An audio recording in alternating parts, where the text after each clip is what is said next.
This is the 2025 Honda Civic Hatchback Sport. Is it a great economical choice? Hey everybody, it's Tom from Vehicle Visionary. I hope you're having a great day. Today we're at Holmes Honda to go over the particulars on this Civic that has an exterior color of urban gray with a black interior. If you want to know more, check out the link down in the description of the video. Here on the front end, we're going to find full LED lighting, something that I know will make a lot of you very happy. LED headlights, LED daytime running lights.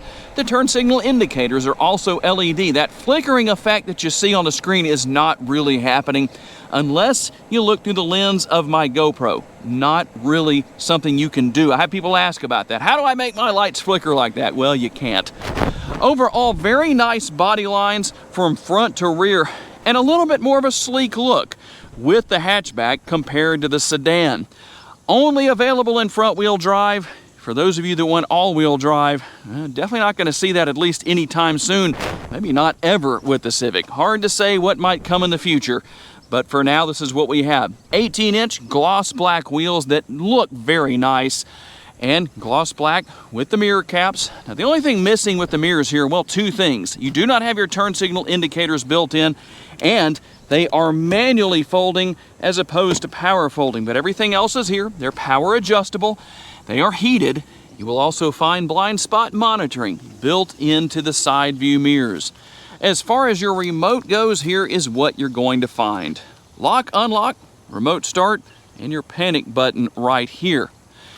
We'll also find the rear window spoiler, and you also have a rear window washer right here, so you can see the area where I wash this off.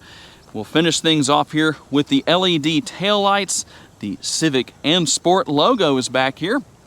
Now, you don't have any exposed exhaust. Tell me what your thoughts are on that. Some people are going to have varying opinions on whether they like that or not. I'm curious to know what you think. Under the hood is the 2-liter direct injection 4-cylinder. Makes 150 horsepower and 133 pounds-feet of torque, mated to a CVT, or continuously variable transmission. And that's not a lot of horsepower. But what does that do for your MPGs? We're looking at 30 city, 38 highway, 34 combined, and 2.9 gallons of gas per every 100 miles driven. That's one way this is going to be an economically sound vehicle, is that it's not going to just guzzle the gas when you're driving down the road. 0 to 60 is in about 9 seconds. Top speed is 124 miles per hour. Nobody is expecting this Civic to be a rocket ship. The gas tank size is 12.4 gallons. In the city, you should be able to drive about 387 miles on a single tank of gas, and that number jumps to 484 miles out on the highway. And your hatch is not power, but it is very well dampened. You raise it up just a little bit and you can see that the dampening takes over, and that allows you to gain access to 24.5 cubic feet of cargo capacity. You can lower the seat backs down, as I have done, to maximize cargo capacity. Now, I would like to see LED lighting for your cargo lighting back here. That's not going to be as bright in this case. You do have the cargo cover that can be put in place right here if you so desire. And something that is a big benefit and should make a lot of people happy is the fact that there is a spare tire located underneath the floor. The armrest offers a reasonable amount of space, but as is the case in my opinion, I always wish this area were flat. I would have to change the design of the door bin a little bit to accommodate that, but it would make it more comfortable to use the armrest for your rear seat passengers. You do have the door bin here for a little bit of extra storage, and that's about all we have to talk about back here. There is a reasonable amount of space for rear seat passengers, although you don't have air conditioning vents and you don't have USB connectivity in the back seat. The base price on this entry-level trim level of the Civic Hatchback is $27,450. The way this particular model is spec'd out, the price is $29,055. Let's see what else you get for that price beyond what I've already shown you. You will have manually adjustable seats for the driver and the passenger. The biggest difference between the two is that the driver's seat can be raised and lowered, a little bit more adjustability built in. And you can see on the passenger side door that there is a larger door bin and a larger armrest. So if you want that, as a passenger, you'll have to jump into the passenger seat in the front. Plenty of room within the center console. And over here on the driver's side door, we find our adjustments for our power adjustable mirrors. power locks, and power locks for the windows. So if you push that button and it's illuminated, the windows are locked. You have one touch down, one touch up for your front windows. You'll have to hold those buttons down like that to raise and lower your rear windows. Right here is the lever that you can drop to adjust your tilt and telescopically adjustable steering wheel, everything for controlling your headlights and taillights right here, or you can just set that to auto. What could be easier? Can't set the turn signal indicators to auto, but that is super simple to use, I promise you, because I use it every time I drive. Here is your control for your front and rear window wipers. Pretty easy to figure out. A nice look with the digital instrument display. We do have the analog style gauges on each side, the digital speedometer in addition to your analog speedometer right here. I've had people ask me, can you get rid of that digital speedometer in the center? No, you can't. Maybe one day Honda will give you that option. If enough of you ask for it, it's possible that it could happen. Everything for your adaptive cruise control right here, your other controls for volume, going back and forth between what you're listening to here, voice commands. You can hit the home button right there, and you can use that scroll wheel that you see in the center to go through all of your different settings and information here, depending on what you need to know about. It's all going to be here. Quite a bit of good information, that's for sure. And you can even customize things, at least to a degree, depending on what you need to do and what you want to see or not see. And then we can go back right there. And all I'm doing is hitting the button right there, that scroll wheel right there, to do all of that. You also have your shifter paddles on the back of the steering wheel. And with the upper console, not a whole lot to talk about, but just showing you what's here. You will find the 7-inch touchscreen.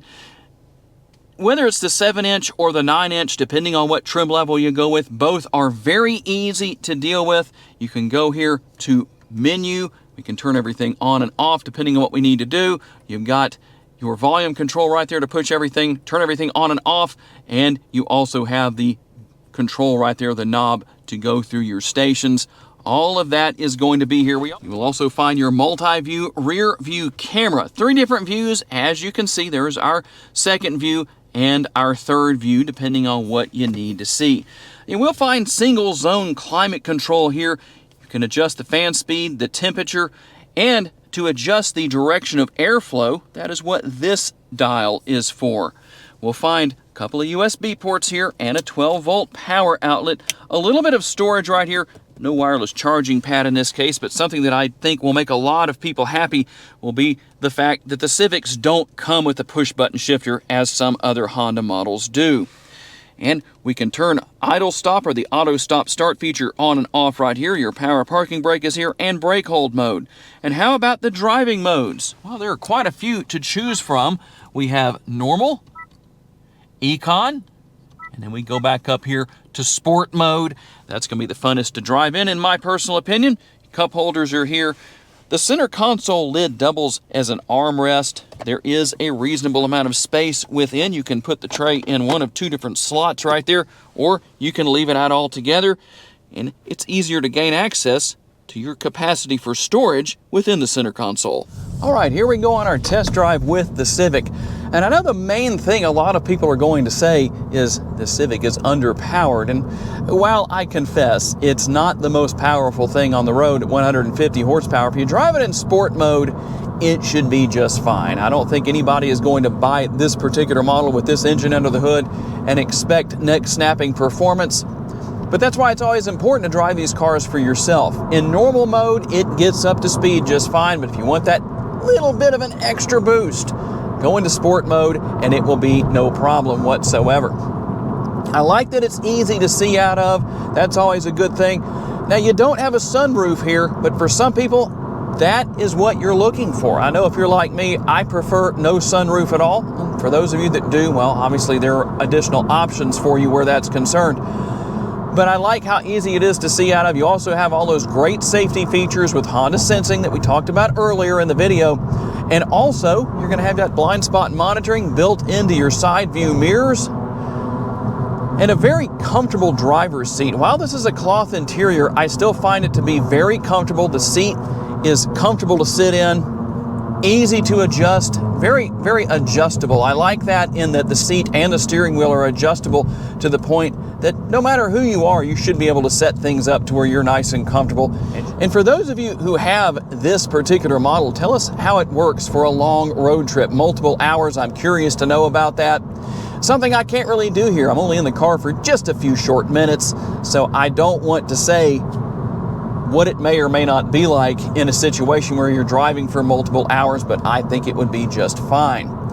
Everything's easy to get to. The technology is very simple to learn and use. You don't have to worry about any issues where that is concerned.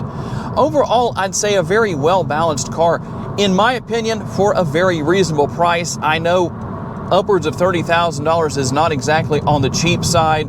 However, when you consider a lot of the other vehicles that are out there that are much more expensive, I think the Civic offers a lot of value based on the price that you're paying to buy this car. All right, tell me what you think about the 2025 Honda Civic Hatchback Sport. Is it a great economical choice? I'm going to say it is. In this day and age, to find vehicles under $30,000 with the features that this one has, I'd say is good. And I know a lot of people are going to say it needs more horsepower, but you know what? Everything needs more horsepower, in my opinion. So I can't say I disagree with you, but I am curious to receive your thoughts on what you think about this Civic. I'd like to say a special thanks to my friends at Holmes Honda for loaning me this Civic for the day so I could tell you all about it. And a special thanks to all of you for being kind enough to give me the opportunity to give you a vision for your next vehicle. If you enjoyed this video, please be sure to hit the like button. That helps me out a lot. Please subscribe so you don't miss any future videos. And if you would, share this video on your timelines on social media so other people can see it. If you'd like to learn about additional vehicles you may wish to consider purchasing, check out the video that's on the screen right now, and I will see you there.